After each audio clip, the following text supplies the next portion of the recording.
Epson L3150. Ayan, may ilaw, blinking, dalawa.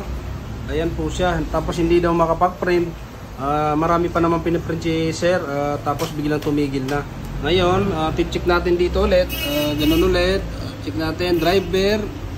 Check niyo kung may piniprint kayo. Kasi bago mag-error yan, siyempre may piniprint kayo. Kapag mayroon, delete nyo po o remove.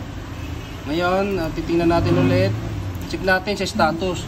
O, ganun ulit, maintenance. Kapag wala po kayo maintenance, hindi naka-install yung printer, install nyo po. Download po kayo ng driver sa Google. Type nyo lang yung model. Tapos, yan, status, para makita natin bakit error. O, ayan, kaya pala siya blinking. Service required, napuno na yung maximum pitch count, yung marami kayong napaprint na, or cleaning kayo ng cleaning. Kaya para mawala yan, at saka mawala itong error na to, at saka yung blinking, pupunta tayo sa receiver. Ayan, receiver. Ayan, 31, 10, saka 50. Ayan, tapos paglabas nito, select nyo lang po yung model, yung printer nyo. 3110, same lang sila ng driver, kaya naka-default na yan. Dito tayo pipili. Ayan, ayan, 3150.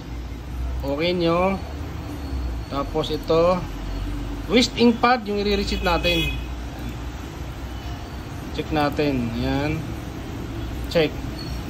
Yan, 100%.